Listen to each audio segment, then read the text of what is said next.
नमस्कार, आप live cities देख रहे हैं। मैं हूं जय शुक्ला। बिहार में एक बार फिर से कोरोना का खतरा क्या बढ़ने लगा है। बिहार में एक बार फिर से लोगों के बीच क्या अब इस बात की चर्चा तेज होने लगी है कि कोरोना से सावधान रहनी चाहिए, और क्या स्वास्थ्य विभाग के द्वारा जो बिहार में अलर्ट जारी किया गया है उसे आपको अब संजीदगी से लेना चाहिए, गंभीरता से लेनी चाहिए।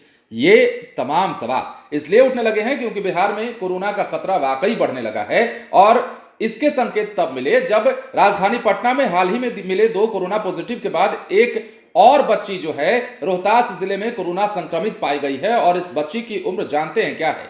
इस बच्ची की उम्र सिर्फ 10 साल है और इस बच्ची को कोरोना पॉजिटिव डिटेक्ट किया गया है, कोरोना पॉजिटिव पाई गई है यह बच्ची, जिसके बाद स्वास्थ्य महकमे में हड़कंप है और इसे लेकर स्वास्थ्य विभाग ने अलर्ट भी जारी कर दिया है। इसके साथ ही अगर बिहार की हम बात कर लेते हैं तो पहले से ही कोरोना को लेकर जो अलर्ट जारी किया गया है स्वास्थ्य विभाग की ओर से, पिछले दिनों पहले कई 4 या 5 दिनों पहले ही बैठक हुई थी जिसमें यह भी फैसला लिया गया था कि अब कोरोना को लेकर सावधानी बरतनी होगी, सबको मास्क का इस्तेमाल करना होगा। खासतौर पर हॉस्पिटल्स की हम बात कर लेते हैं, अस्पतालों की बात कर लेते हैं। इसके साथ ही एयरपोर्ट पर कोरोना की जांच अब बिहार में तेज कर दी गई है। दरभंगा एयरपोर्ट पर पिछले दिनों निर्देश दिया गया था कोरोना जांच को लेकर के, और अब जो है दरभंगा एयरपोर्ट पर कोरोना की जांच तेज कर दी गई है। पटना एयरपोर्ट पर भी अब कड़ाई आपको देखने मिलेगी। तो अब बिहार में कोरोना को लेकर अलर्ट है, लेकिन 10 साल की बच्ची कोरोना संक्रमित पाई गई है बिहार में। इसके बाद हड़कंप मचा हुआ है, और यह बच्ची जो है रोहतास की है, जहां पर कोरोना महामारी के बाद 15 जिलों में आरटीपीसीआर जांच के लिए उपयोग में लाए जाने वाले वायरल ट्रांसपोर्ट मीडिया जैसे कि वीटीआर खत्म हो चुका है। अपर मुख्य सचिव प्रत्यय अमृत की समीक्षा बैठक में वीटीआर की कमी की जानकारी मिली, जिसके बाद विभाग की ओर से 48,000 वीटीआर का आवंटन जिलों को किया गया है।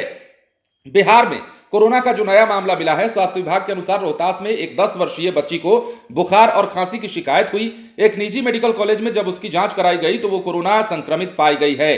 स्वास्थ्य सचिव संजय कुमार सिंह ने कहा है कि बच्ची की तबीयत ठीक है और उसका उपचार चल रहा है। तो वही राज्य में लगभग 5,000 लोगों की सोमवार को कोरोना की जांच हुई है। उधर स्वास्थ्य विभाग ने अपनी तैयारी तेज कर दी है। विभाग ने जिलों को आरटीपीसीआर जांच की संख्या बढ़ाने का निर्देश भी जारी कर दिया है। तो देखिए, अधिकारियों के अनुसार अरवल, औरंगाबाद, पश्चिम चंपारण, दरभंगा, कैमूर, कटिहार, किशनगंज, मधेपुरा, मधुबनी, नवादा, रोहतास, सहरसा, सारण, शिवहर और सिवान में वायरल ट्रांसपोर्ट मीडिया किट खत्म हो चुका था। वीटीआर किट से मरीजों के सैंपल को लेकर कोरोना की जांच की जाती है। विभाग की ओर से अरवल जिला को 1,000, औरंगाबाद को 2,000, बांका को 1,000 और इसी प्रकार से जो है किट आवंटित किया गया था अन्य जिलों को भी।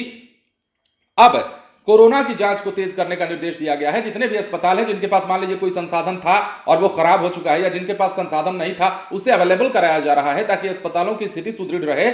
और बिहार में कोरोना का जो संभावित खतरा है, ये हालांकि इतना भी खतरा नहीं है फिलहाल कि हम आपको ऐसा लगे कि डरा रहे हैं। बिहार में स्थिति नॉर्मल है, देश में भी स्थिति नॉर्मल है। अभी उस तरीके का खतरा कोरोना से नहीं है, लेकिन जिस प्रकार कोरोना अपनी शुरुआत करता है, सिम्टम्स वही दिख रहे हैं, रफ्तार तेज है और एक के बाद एक मरीजों के मिलने की संख्या देश में तो लगातार बढ़ रही है। केरल की हम बात कर लेते हैं तो वहां से शुरुआत हुई, लेकिन अब राजधानी पटना में भी 2 मरीज मिलने के बाद बिहार में 30 की पुष्टि हुई है, और यह मरीज जो है 10 साल की बच्ची है। ऐसे में खतरा मन में बढ़ जाता है और थोड़ी सी संभावना इस बात की बढ़ जाती है कि यदि फिर से कोरोना बढ़ता है, फिर से कोरोना की महामारी उसी प्रकार चली आती है, तो आदमी क्या करेगा। तो इसलिए सावधानी जरूरी है, और इस सावधानी से बचाव जो है संभव हो पाएगा।